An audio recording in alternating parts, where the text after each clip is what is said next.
Bonjour, merci d'être présent à cette session. On va vous présenter qu'est-ce que Carrefour fait pour arriver à connaître les combinaisons de produits les meilleures pour essayer de gagner des ventes ou au moins éviter d'en perdre.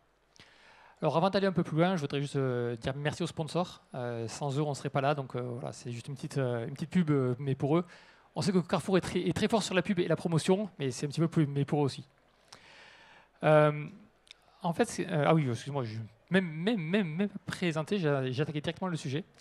Donc, je suis Guillaume Blaquière, je suis architecte au groupe, data architecte au groupe Carrefour. Je suis aussi expert sur le cloud de Google et je suis accompagné d'Alexandre aujourd'hui. Alors bonjour à tous, alors moi c'est Alexandre Duhamel, donc je suis groupe Data Scientist, donc je m'occupe de tout ce qui va être le développement des produits IA et Data Science au sein de Carrefour et aussi dans le process de globalisation des produits IA à Carrefour aux autres pays.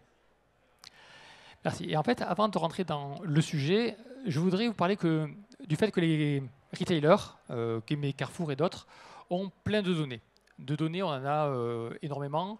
On a au niveau de la supply chain, on connaît nos entrepôts, on connaît nos camions, on connaît ce qu'on achète chez les fournisseurs et ce qui rentre et ce qui sort dans les magasins et les entrepôts. On a aussi plein d'informations au niveau du e-commerce, là où vous allez, les pages où vous allez, les pubs sur lesquelles vous cliquez, les promotions qui font que vous ajoutez ou pas des produits à votre caddie. Bref, on a plein de choses. Et même dans nos magasins, on connaît les gens qui rentrent, les gens qui sortent, on connaît le nombre de visiteurs tous les jours. On va savoir ce que vous achetez ensemble. On va savoir si vous êtes des clients fidèles avec une carte de fidélité ou pas. Bref. Carrefour, on a aujourd'hui beaucoup de données parce que Carrefour est une grosse société, peut-être que vous ne le savez pas. En France, on est plutôt gros, mais dans le monde aussi. On a plus de 40 pays. On a 14 000 magasins à travers le monde et on a beaucoup de clients. Beaucoup de clients, c'est 80 familles de clients. Donc famille, qu'est-ce que c'est? C'est 1, 2, 3, 4, 5 personnes, un chien, un chat, un hamster ou autre. Donc ça peut être beaucoup de clients finaux au final. Et on a 2 millions de clients par jour. Pourquoi est-ce que je parle de ça? Parce que grâce à cette donnée que l'on arrive à accumuler chez nous, alors pas besoin d'avoir des cartes de fidélité, hein, juste passer chez nous et acheter des produits, un ticket de caisse nous suffit pour savoir ce que vous achetez. Et qu'est-ce que vous achetez ensemble? Donc les produits que vous aimez bien acheter ensemble, voilà, je sais pas, vous achetez du cidre et du Nutella ensemble pour faire des crêpes, c'est super. Et aussi les produits que vous substituez. Voilà, il n'y a plus de Nutella dans le magasin. Vous achetez quoi? Une pâte à tartiner, autre. Voilà, en fonction du prix, en fonction des promotions, en fonction de différentes choses. Pour faire ça, on a 8 milliards de tickets de caisse aujourd'hui dans notre data warehouse, ce qui fait beaucoup de choses, beaucoup de données, beaucoup de choses à croiser. Donc on a la big data. Vraiment, c'est vraiment de la big data ici. On a des gros processing, on a des gros besoins, des grosses envies, des gros enjeux. Mais bref, plein de use cases qui peuvent sortir et donc on a aussi besoin de bras. Donc voilà, donc si vous êtes intéressé pour venir à Carrefour, hein, on est toujours preneur. Ça, c'est pour le contexte. Et en fait, avec toutes ces données, on va pouvoir faire des choses. Par exemple, avec les assortiments, les données qu'on a similaires, et les données qu'on a, les similitudes qu'on a dans les données, on peut faire de la recommandation. Par exemple, un produit qui est manquant, on va recommander un autre produit. Ou on va faire aussi de l'assortiment. En tout cas, on va optimiser les assortiments. Et c'est ce dont va parler Alexandre ici. Voilà. Donc comme l'a dit Guillaume, le thème d'aujourd'hui sera vraiment sur la gestion de l'assortiment par Carrefour. Donc avant de commencer sur l'implémentation, déjà j'ai une première question, c'est est-ce que vous savez ce que c'est l'assortiment? Ça m'arrange si vous dites non, je prépare une slide dessus. Parfait. Parfait. Donc d'abord, l'assortiment, c'est quoi? En fait, c'est très simple, c'est un peu le référentiel produit que vous avez en magasin. Donc ça va être vraiment sur, vous allez dans votre supermarché, vous trouvez par exemple votre référence de soda, votre référence de pâtes. Bah ça, en fait, le fait que vous le trouviez le bon produit dans le magasin, ça s'appelle l'assortiment. À ça, du coup, s'ajoutent deux notions, la largeur et la profondeur de l'assortiment. La largeur, ça va être la gamme en fait de toutes les familles de produits que vous retrouvez dans votre magasin. Donc par exemple toute la famille des pâtes, des sodas, des céréales que vous trouvez dans votre magasin. Donc plus vous avez de diversité dans la gamme des familles de produits que vous avez, en fait plus votre assortiment est large. A contrario, la profondeur, c'est au sein d'une même gamme de produits. Donc par exemple sur les sodas, en fait la diversité des références que vous avez dans la gamme. Donc par exemple sur les sodas, vous aurez du Coca-Cola, de l'Orangina, du Sprite. Et ça, en fait, plus vous avez de références, plus vous avez de diversité au sein d'une même gamme, plus votre assortiment sera profond. Si on prend deux exemples, par exemple les magasins spécialisés. Donc si je prends par exemple les magasins de sport, donc par exemple un Decathlon, en fait un magasin comme Decathlon aura un assortiment étroit, parce qu'en fait, il va avoir peu de diversité dans sa gamme de famille. Par contre, il sera très profond, parce qu'il sera spécialisé, par exemple, dans les articles de sport. A contrario, avec les hypermarchés, où vous allez trouver une diversité de produits très large, mais quelques références pour chaque famille. Donc, vous aurez... alors, ça sera peu profond.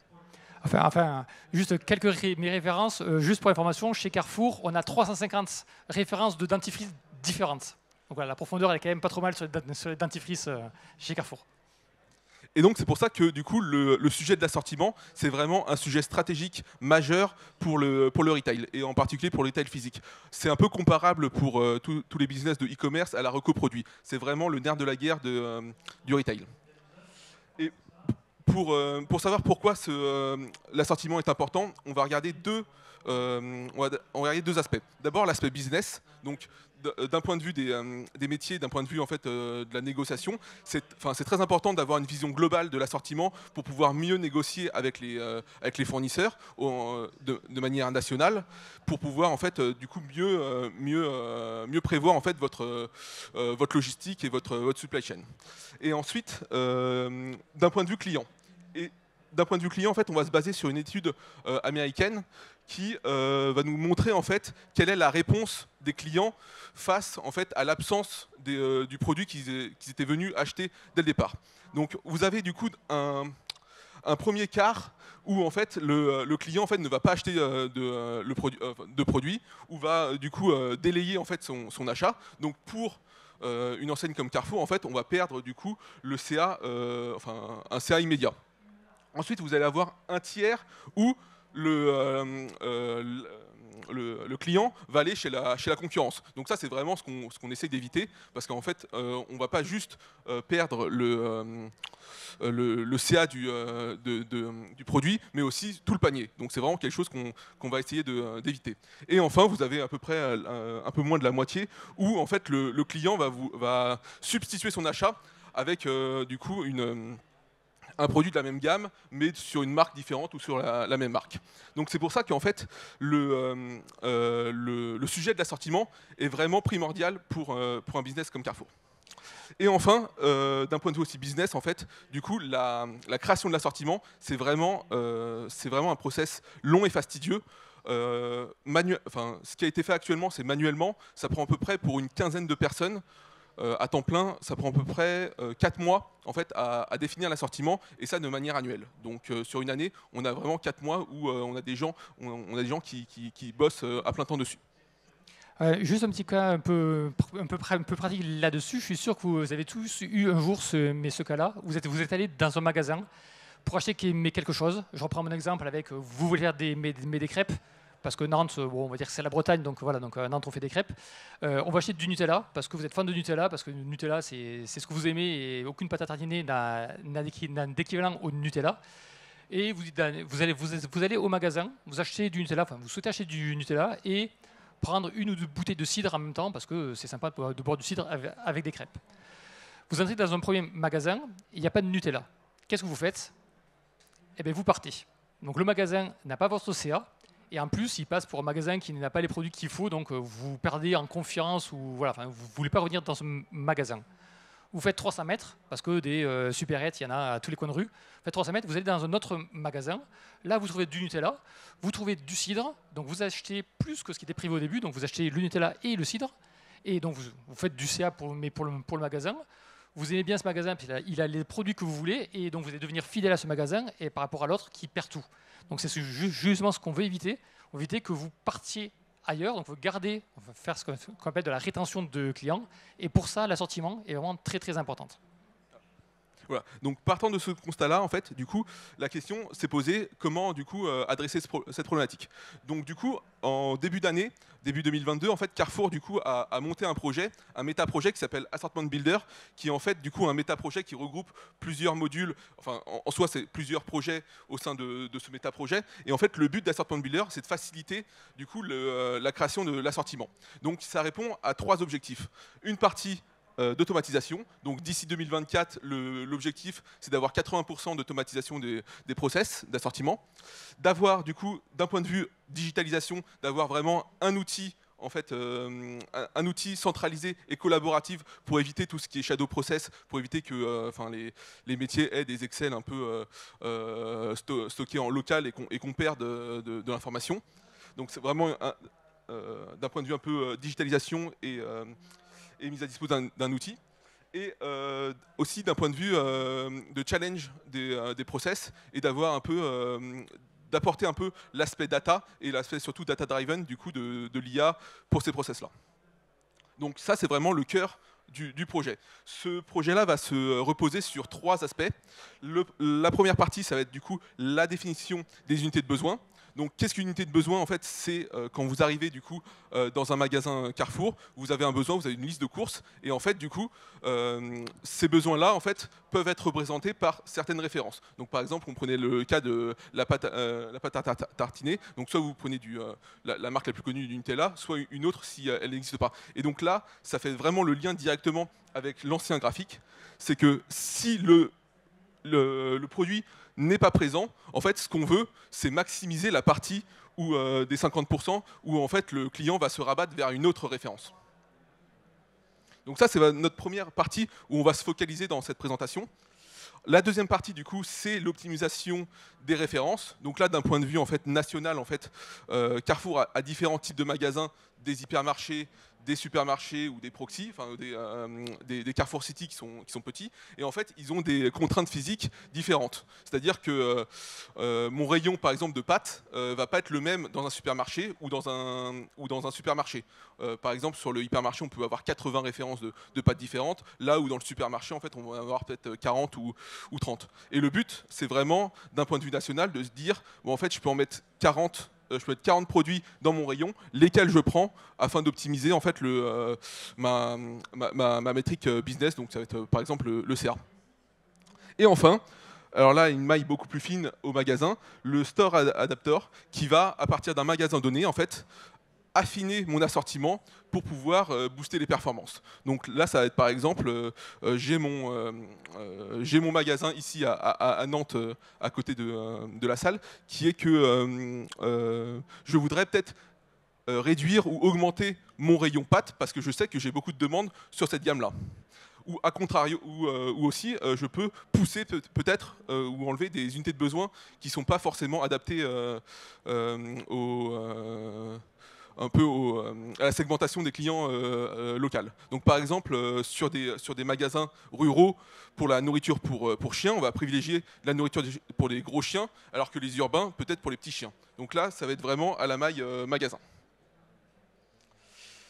Donc comme je vous l'ai dit, en fait, le but de cette présentation, c'est de faire un zoom sur la première partie, la définition des UBC. Donc là, je vous ai mis un peu les macro étapes pour résoudre et pour adresser cette problématique-là. Je vais juste vous donner une vision globale de comment on adresse ça au sein de Carrefour, et ensuite je vais rentrer dans le vif, enfin, un peu plus dans le détail pour chaque étape. Donc la première chose à faire, du coup, c'est à partir d'un périmètre de produits donnés. En fait, on veut, on va dire, clusteriser en fait nos produits. On veut regrouper en fait nos produits similaires au sein de mêmes groupes homogènes pour se dire que, en fait, du coup, si j'ai pas un de ces produits en magasin, bah, on peut se rabattre sur un produit de ce groupe-là. Donc, c'est vraiment la définition des unités de besoin. Ensuite, en résultat de cette première brique, on va avoir un espèce d'arbre, une structure où en fait on va avoir toute la similarité entre les produits. Et le but, c'est de se dire à quel moment je coupe dans mon arbre pour dire que à partir de ce niveau-là, en fait, c'est mes UBC. Et du coup, ça correspond du coup à ça correspond au niveau de l'assortiment à mes UBC. Et enfin, parce que quand même on est toujours au service des business, c'est de trouver a posteriori du coup des métriques et des KPI pour expliquer comment du coup cette hiérarchie, cette structure s'organise. Donc de montrer un peu sémantiquement la logique de l'arbre. Mais ça je vais y revenir ensuite. Enfin, juste un petit point ici, ouais. On voit remarquer qu'il y a marqué UBC Cut. UBC c'est quand même un acronyme qui est français. Voilà, c'est une unité de besoin.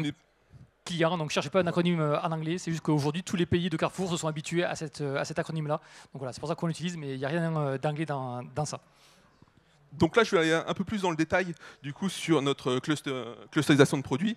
Donc je vais aller très rapidement. Je ne vais pas trop détailler la partie mathématique, mais en fait, ce qu'on a fait, nous, on a pris une unité de mesure qui s'appelle le coefficient de Joule. En fait, c'est une unité de mesure qui permet en fait de quantifier du coup la similarité entre deux produits, en fait, entre deux variables binaires. Et en fait, ce qu'on va faire, c'est qu'on va regarder la proportion de populations qui achètent en commun deux produits et qui achètent seulement un produit ou aucun des produits. Donc ça va nous permettre en fait pour chaque paire de produits au sein d'un périmètre donné, d'avoir la similarité entre chaque produit. Pour avoir cette identification, en fait, on se base du coup sur les tickets de caisse et particulièrement sur les tickets de caisse des clients avec la carte fidélité. Ça permet en fait d'identifier en fait qui achète quel produit et qui achète en commun deux produits différents. Et donc ça va être vraiment notre base pour créer notre clusterisation. La chose qui est importante du coup pour interpréter ce coefficient de Joule, c'est que du coup plus il va être, enfin quand il va être proche de 0, ça va être des produits qui seront dissimilaires, donc plutôt complémentaires. Quand il sera égal à 1, pas du tout similaire. Et quand il sera égal et proche de 2, ça va être des produits similaires. Donc grâce à cela, en fait, on va pouvoir créer notre structure d'arbre qui va, plus on creuse en fait dans les embranchements de l'arbre, plus on va avoir des produits similaires. Et le but, c'est de trouver un certain niveau auquel on peut couper en fait l'arbre pour se dire bon bah en fait en dessous de ce niveau-là, ça représente mon UBC, mon unité de besoin. Pour faire ça, en fait, du coup, très simplement, on se base du coup sur le score de silhouette qui va nous permettre en fait d'avoir, qui va nous permettre deux choses: de maximiser du coup la distance inter-cluster, donc ça veut dire qu'on va avoir des clusters qui seront bien définis, qui seront bien séparés en 2 à 2, et on va minimiser du coup la distance intra-cluster, c'est-à-dire qu'au sein d'un cluster, les produits seront quand même assez homogènes.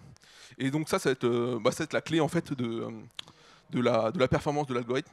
Donc on veut avoir des clusters qui sont bien séparés et avec une grande cohérence. Donc ça veut dire ici que si on a un produit E, par exemple c'est mon Nutella et que c'est pas là, le produit C c'est une pâte à tartiner autre, je peux la prendre aussi, mais c'est équivalent, c'est la même famille. C'est ça. En fait, du coup, au sein d'un même cluster, du coup, les produits sont interchangeables.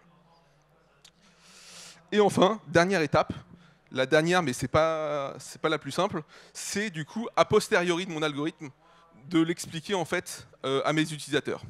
Donc, comme vous avez vu, c'est pas forcément très simple d'expliquer l'interprétation du Joule, surtout au métier. Du coup, ce qu'on va faire en fait, c'est que pour chaque cluster qu'on va avoir en résultat de notre algorithme, on va regarder la sémantique des produits. Et là, on va appliquer en fait des algorithmes de NLP et d'analyse sémantique pour extraire, en fait, on va beaucoup utiliser des fréquences de termes pour en fait extraire du coup quelle est la partie commune entre tous les produits. Donc ça peut être via des termes dans la description du produit, ça peut être la marque, ça peut être le packaging, la quantité, ça peut être plein de choses. D'accord, donc ici, en fait, tu as du nommage automatique qui aide à ce que les humains puissent comprendre.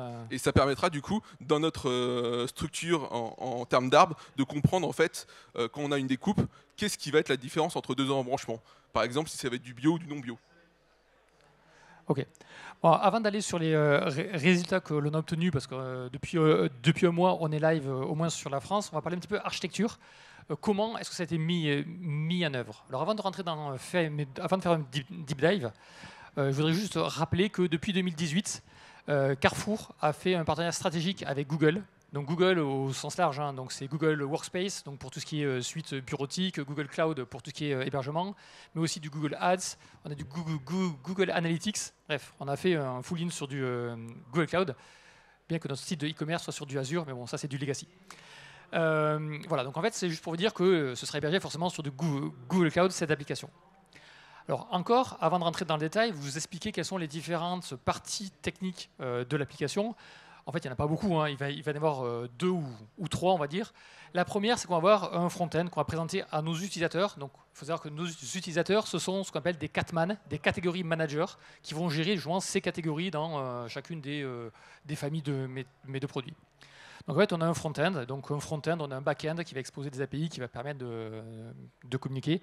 Là-dessus, c'est assez standard. Voilà, pour tout site web, c'est comme ça. Là où on a quelque chose de spécifique, et c'est là où Alexandre et ses collègues ont fait le boulot, c'est qu'on a un back-end analytique. Donc ce back-end analytique, c'est là où on va retrouver cette intelligence, là où sont faits tous les process, et c'est là où le back-end du site web va appeler la partie analytique pour récupérer les données intéressantes au niveau des arbres, au niveau des KPI, au niveau des distances entre chacun des produits. Bref, c'est ici qu'est fait toute l'intelligence et tout le cerveau de l'application. Et enfin, ce qu'il faut savoir, c'est que si on a fait cette application dans le cloud, c'est pas parce que ça nous amusait, c'est parce qu'on a une application legacy qui existe. En France, elle s'appelle Agathe. Et en fait, cette application, elle est, je ne vais pas dire vieille, mais en tout cas, elle n'était pas faite, elle n'était pas designée pour faire de la big data, pour traiter autant de données en même temps, pour faire de la data science et arriver à créer ces clusters. Donc, qu'est-ce qu'on a fait? En fait, on a créé Assortment Builder comme étant une extension de cette application-là. Donc, en fait, à un moment dans le process, l'application, elle va s'arrêter, elle va passer la main à Assortment Builder. Le job est fait dans Assortment Builder et ensuite, on va réinjecter les données dans l'application parce que cette application permet de gérer d'autres choses. Les négociations avec les fournisseurs, la gestion des commandes, l'approvisionnement des magasins, des entrepôts. Bref, ça gère plein de choses en aval. Donc, on a besoin de réinjecter la donnée à l'intérieur. C'est vraiment cette donnée Big Data qui est faite dans le cloud. Et pour vous dire, d'ailleurs, l'application Legacy, je ne sais pas si elle est dans Google Cloud ou si elle est encore sur du on-prem. Donc voilà, presque on s'en moque parce que c'est juste un système externe. Si on rentre dans le détail, l'architecture, on va voir donc le front-end. Donc si vous faites du Google Cloud, assez facilement, on l'héberge sur du App Engine. Donc App Engine, c'est un système d'hébergement qui héberge du code et qui a surtout l'avantage de servir des pages statiques de manière gratuite. Donc ça, c'est plutôt cool. On met quand même un load balancer en face. Pourquoi? Parce qu'en fait, on a une partie front-end, une partie donc page statique, mais aussi des pages dynamiques qui sont servies par du Cloud Run. Donc, mais du Cloud Run, c'est pour servir des conteneurs en mode serverless. Donc, vous faites votre conteneur, vous le donnez à Cloud Run et c'est lui qui s'occupe de le scaler, de le provisionner, de faire tout ce qu'il faut. Vous ne faites rien. Et en fait, le load balancer permet d'avoir une sorte de chapeau au-dessus de tout ça pour avoir une seule URL, un seul nom de domaine, un seul certificat SSL. Voilà, c'est un chapeau qui regroupe App Engine et Cloud Run. On a aussi ajouté, comme dans tous les sites web qu'on va voir en 3 tiers, on a aussi une base de données. Alors cette base de données va surtout servir à avoir la partie autorisation. Alors j'ai masqué ici la partie authentification qui se base sur le SSO de Carrefour, mais la partie autorisation va se retrouver dans la partie Cloud SQL pour savoir quelle famille de produits peut accéder telle catégorie manager dans l'application. Elle sert aussi un petit peu de tampon au niveau de la base au niveau du web, parce que forcément c'est une base de données low latency et c'est plus fluide pour les utilisateurs. Bon, c'est un petit point technique, c'est pas très grave. L'autre point à côté, c'est l'analytics backend qui là est vraiment le cerveau. Donc on a différentes briques. Déjà, on ne se base pas sur des tickets de caisse qu'on récupère directement, parce que nous, on est au groupe. Et le groupe, on n'a pas de clients, on n'a pas d'entrepôt, on n'a pas de magasin, on n'a que des pays. Donc on se base sur les pays qui, eux, ont des clients, des magasins. Donc on s'est basé en premier lieu sur la France. Donc la France, eux, ont déjà cette façon de faire, cette chaîne d'intégration, d'ingestion des tickets de caisse qui rentrent dans leurs data lake locaux. Et nous, en fait, on vient se brancher sur leur data lake pour récupérer la donnée et faire les calculs, donc la mettre en forme, la préparer, et ensuite faire les calculs avec coefficient de Joule et toutes les choses un peu barbares qu'a raconté Alex. Une fois que ça c'est fait, enfin, ça c'est pas tout seul en fait. Il faut quand même l'orchestrer. Il faut quand même dire, d'abord on récupère les données, ensuite on les prépare, ensuite on calcule les coefficients, ensuite on les stocke, etc., etc. Pour ça, on s'est basé sur un orchestrateur qui s'appelle Composer, donc Cloud Composer. C'est un Apache Airflow, donc un outil de la communauté open source, qui est hébergé, managé par Google Cloud. Donc c'est ça qui va enchaîner toutes les étapes de traitement. Ensuite, en dessous, on voit deux choses. On voit des CloudFunctions. Functions. Donc là, c'est du code que l'on déploie pour répondre à des événements, notamment des appels API. Et aussi Firestore, c'est une base de données, documents, pour stocker des arbres en fait, dans le back-end. Pourquoi on fait ça? Parce qu'en fait, le web va avoir besoin de demander la création d'un arbre pour une famille de produits. Le category manager va décider de couper à un endroit et tout ça. Et toutes ces informations vont être stockées, vont être réalisées par l'execute function et stockées dans Firestore, puisqu'à la fin du process, il faudra renvoyer les données à l'application legacy. Là aussi, un détail, elle est faite en Java. Ça n'a pas beaucoup d'importance, mais voilà, c'est juste noté ici. La communication entre ces trois briques, entre le back-end du web, la partie analytique et la partie legacy, passe par une API Gateway qui est APG, parce qu'aujourd'hui, on utilise uniquement les données de l'assortiment pour l'application legacy, mais demain, on peut l'utiliser pour autre chose, par exemple pour un outil de recommandation ou pour les autres projets dont a parlé Alexandre juste avant, pour l'optimisation ou autre. Donc tout ça, c'est fait aujourd'hui pour la France, et on verra après que le futur est pour autre chose. Donc comme l'a dit Guillaume, on a à peu près un mois de visibilité depuis la mise en prod du premier module. Donc cette partie est là pour vous exposer un peu les premiers résultats qu'on a eus et un peu voir les comportements des utilisateurs. Donc vous avez deux visions, une vision à gauche en rouge qui correspond du coup à l'état des UBC, des unités de besoin clients avant le projet, et à droite après le projet. Donc déjà en préambule, toute la review en fait du coup des UBC a été faite en à peu près un mois et demi, comparativement aux 4 mois manuellement fait dans les autres années. Donc déjà il y a quand même une partie des objectifs qui est remplie. Du coup, ce qu'il faut noter, on va noter trois choses. Les nombres d'UBC. Donc on peut voir qu'avant, en fait, on avait beaucoup plus d'UBC que après reviewing de l'application. Et ce qui est surtout important, c'est que si on regarde la distribution en fait, du nombre de produits par UBC, en fait, on a beaucoup moins d'UBC monoproduits, donc qui correspondent en fait à une UBC, un produit. Donc ça veut dire que en fait, l'UBC n'était pas forcément très travaillé et était là en fait, juste pour être mis à l'assortiment. Et d'un autre côté, en fait, on aura beaucoup moins d'UBC très très large, donc au-delà de 15 produits. En fait, le but, c'est quand on retravaille les UBC, d'avoir une distribution beaucoup plus aplanie que précédemment. Donc ça, c'est le premier point. Le deuxième point, c'est sur la partie automatisation. On va avoir du coup, au niveau des UBC, 25% à peu près d'automatisation en fait, de l'algorithme. Donc ça veut dire que l'utilisateur en fait, ne retouche pas, les résultats dans 25% des cas. Et au niveau de l'EAN, ça peut être 30%. Donc c'est déjà la première étape en fait, dans le macro-objectif des 80% d'automatisation. Tu peux juste te rappeler ce que c'est que l'EAN? Oui, pardon, c'est les références. Donc c'est pour chaque produit, en fait, on a 30% des produits qui n'ont pas été réaffectés manuellement par l'utilisateur. Donc voici donc les premiers résultats au bout d'un mois, du coup, qui sont enthousiastes et qui promettent de bonnes choses pour les futurs modules. Donc là, je vais laisser Guillaume parler de la globalisation. Là, ce qui est surtout intéressant, c'est qu'on voit qu'il y a beaucoup moins de produits en solo. Donc là où les Catman disaient, je ne sais pas où les mettre, et là, hop, je les mets dans une nouvelle catégorie et c'est fini. Mais là, justement, on a réussi à assainir ce qui nous existait, enfin ceux qui existaient, et c'est vraiment bien.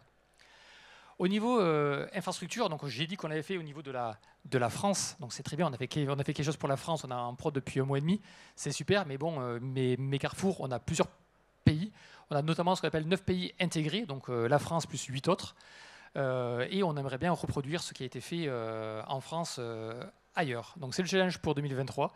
2023, c'est quoi? C'est que les étapes ici, 1, 2, 3, donc arriver à récupérer les tickets de caisse en local et avoir des data lakes locaux dans chacun des pays et récupérer ces données au niveau du groupe. On l'a déjà mis en place pour d'autres solutions que l'on a au niveau du groupe Carrefour. Le challenge pour 2023, c'est d'avoir une solution qu'on va offrir en mode SaaS où tous les pays pourront l'utiliser. Donc au niveau du groupe, on offre la solution, les pays viennent avec leurs données et peuvent faire cet assortiment. Alors, les challenges sont plutôt nombreux, puisqu'au niveau des données, les pays utilisent à peu près les mêmes données, et c'est à peu près les mêmes, c'est pas exactement les mêmes. Donc, forcément, en entrée, il va falloir repréparer les données. Des fois, les données sont moins riches que la France, des fois, les données sont plus riches que la France. Donc, qu'est-ce qu'on garde?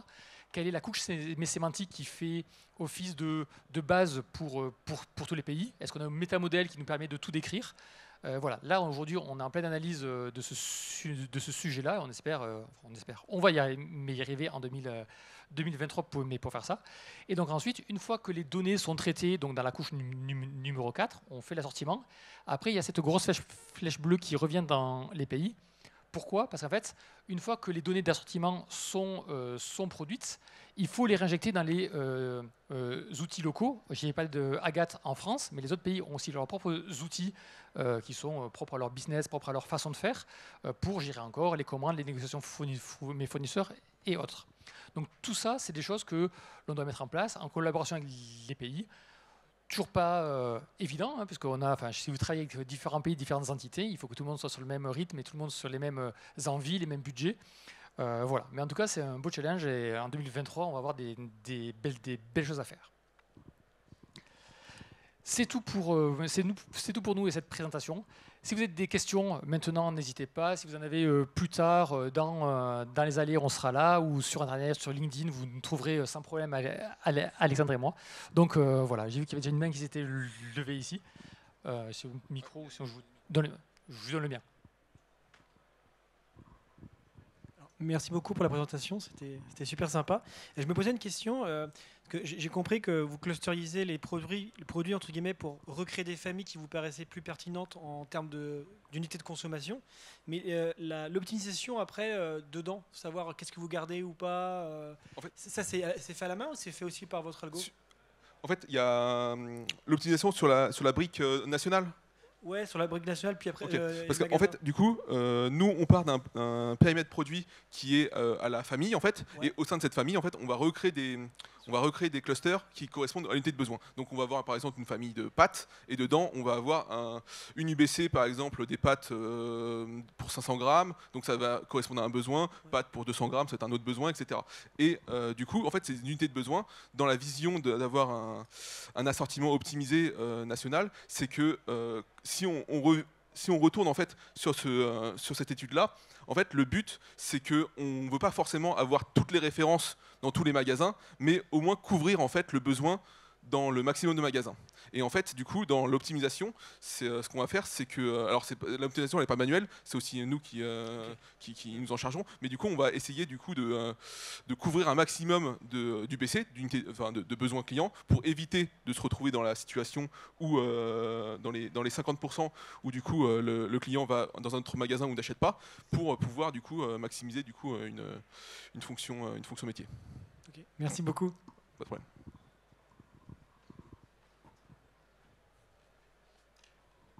Bonjour, merci. Donc, si j'ai bien compris, la création des UBC se fait sur la base du comportement client. Donc, c'est vraiment opérationnel, ça c'est très intéressant.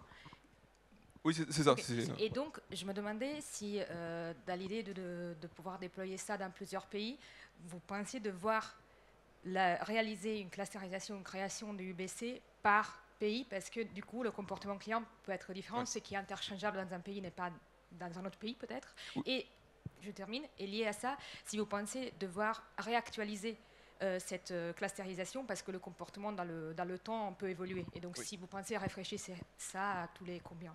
Ok. Alors, du coup, pour la première question, c'est oui. C'est qu'on va faire la création des UBC, elle n'est pas cross-pays, elle est vraiment par pays, parce qu'on a des comportements différents, et même en termes aussi de type de magasin, et peut-être d'implémentation, c'est pas la même chose. Donc, on fait pas ça cross-pays, on fait ça vraiment par pays. Et sur le deuxième point, sur le rafraîchissement, en fait, du coup, il y a dans l'assortiment, il y a deux parties. Il y a les produits qui sont un peu historiques, c'est-à-dire les produits qu'on a de la donnée, et aussi les nouveaux produits qui ne sont pas forcément à l'assortiment, mais qu'on sait qu'on veut l'insérer dans les prochains assortiments. Donc en fait, on se rebase un peu sur les process métiers actuels. Ça veut dire qu'on va en fait, le but c'est de rafraîchir en fait ces UBC-là annuellement. Là où aujourd'hui, ils sont faits annuellement, mais pas forcément sur tout le scope. Peut-être des sous-familles un peu prioritaires, mais vraiment de fluidifier en fait ça en fait. En fait, ce qu'il faut bien voir aussi, c'est que les négociations qui se font avec les fournisseurs se font une fois par an. Et donc, c'est important d'avoir ce travail qui est fait au moins une fois par an avant les négos avec les fournisseurs. Et même les comportements, en fait, comme par exemple tout ce qui est crise, comme ça va induire directement aussi le customer behavior, les comportements clients, c'est mieux de le faire, enfin de rafraîchir ça au moins une fois par an.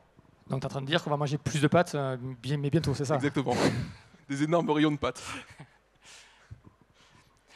Est-ce que vous avez d'autres questions?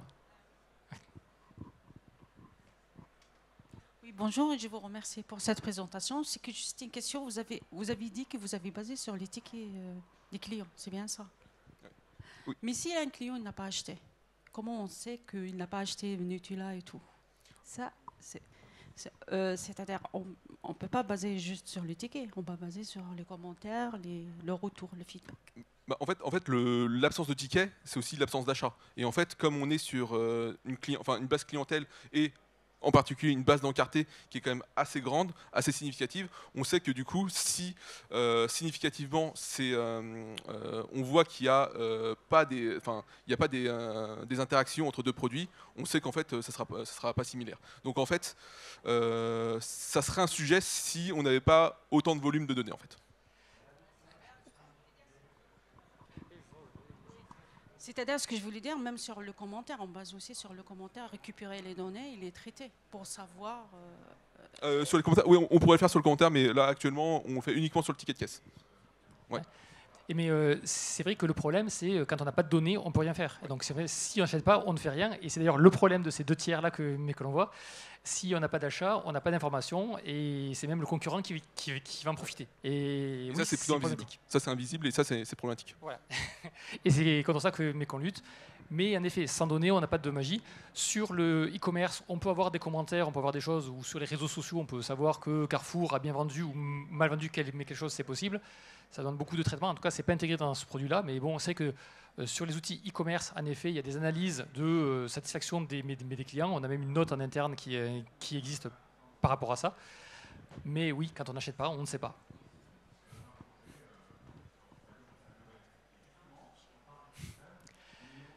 Avez-vous d'autres questions?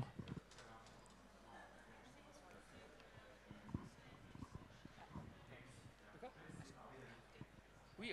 Ah oui, mais pour recruter, oui, en effet. On recrute des data analysts, data engineers. Voilà. Data scientists, tous les profils data, plus ou moins, on est à la recherche. Ben, contactez-nous, Alexandre ou moi, contactez-nous sur LinkedIn. On pourra vous dire où envoyer CV. Il y a des choses sur Carrefour, sur la page de Carrefour, il y a des offres d'emploi qui sont ouvertes. Sinon, contactez-nous directement, Alexandre ou moi, directement sur LinkedIn ou autre, voilà, pour ça. Ou vous nous donnez, oui, bien sûr, vous pouvez nous donner, évidemment. Une question Internet, c'est ça? Oui, voilà, c'est ça. Donc, il y a deux questions. Avez-vous des idées de facteurs culturels que vous pouvez intégrer pour l'étude faite dans les autres pays? Et la deuxième question, c'est la même personne. Est-ce que vous arrivez à reconnaître les profils de consommateurs en fonction des tickets de caisse?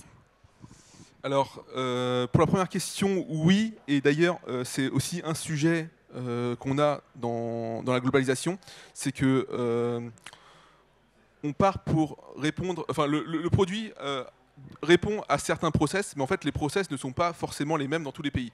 Et dans certains pays, et notamment l'Espagne, en fait, on a déjà en fait la prise en compte de ces critères, enfin de ces attributs en fait socioculturels qui sont pris en compte. Donc en fait, du coup, plus le projet va grossir, en fait, plus on va s'enrichir d'un peu de toutes les bonnes pratiques de tous les pays, et ça va être pris en compte dans la version finale en fait. Et sur la deuxième question qui est, est-ce qu'on arrive à retrouver les comportements, en fait, à profiler les utilisateurs en fonction de leurs achats? Bah, la réponse est oui, parce que du coup, on a aussi du coup à Carrefour du coup une segmentation un peu des produits et qui sont basés un peu sur les comportements clients. Donc oui, en fait, on arrive à reconnaître en fait du coup, des archétypes en fait de profils qui achètent certains produits, et ça permet en fait du coup aussi d'expliquer un peu l'organisation en fait, des UBC en fait.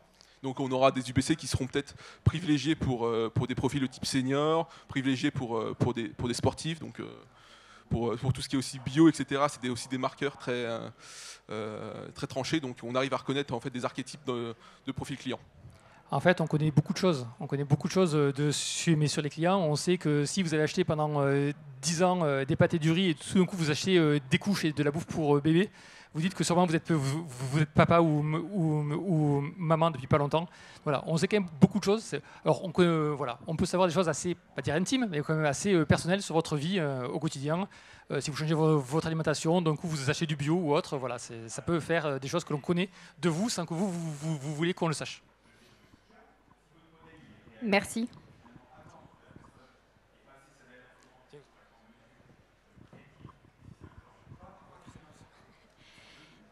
Et ce type d'innovation, comment a-t-elle été reçue par les équipes métiers, notamment les 15 personnes qui faisaient ça pendant 4 mois chaque année? C'était du soulagement, de la menace? Du coup, en fait, non, parce que nous, on travaille un peu sur une méthodologie agile. Donc, en fait, les métiers nous ont quand même accompagnés dans toute la construction de l'outil. Et du coup, on est toujours quand même au service des métiers. On n'a pas fait quelque chose dans notre coin et pour ensuite, le dernier jour, dire bon, enlevez votre feuille Excel, maintenant, cet outil, sinon rien. Donc, en fait, tout a été en fait designé avec le métier. Et d'ailleurs, même sur la partie résultats, les résultats, ils sont pas apparus du jour au lendemain en fait. En fait, on a pour un peu affiner notre modèle. En fait, on a quand même prévalidé en fait avec le métier si les résultats étaient cohérents. Donc, on avait déjà un peu une baseline sur le fait que déjà on aurait un certain minimum de taux d'automatisation en fait. Pas de résistance du coup.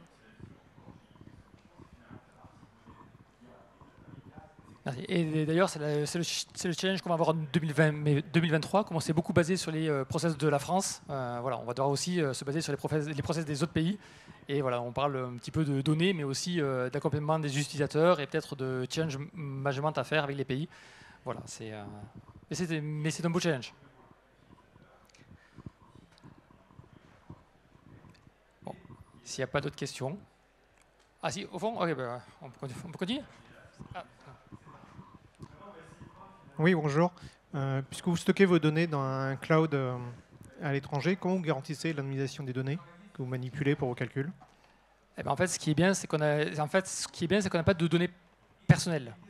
On a une référence de carte de fidélité pour savoir quel est le client qui a acheté à chaque fois, mais on ne sait pas qui il est, c'est pas relié à un utilisateur, on n'a pas de nom mais de prénom. Donc quelque part, la donnée, alors elle est en Belgique, hein, elle n'est pas très très loin. Mais malgré tout, voilà, elle reste en Europe, mais on n'a pas de données personnelles.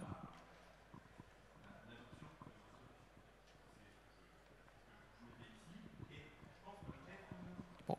En tout cas, merci beaucoup. Si vous avez des questions, on est encore dans les couloirs. Et puis, à bientôt. Merci à vous.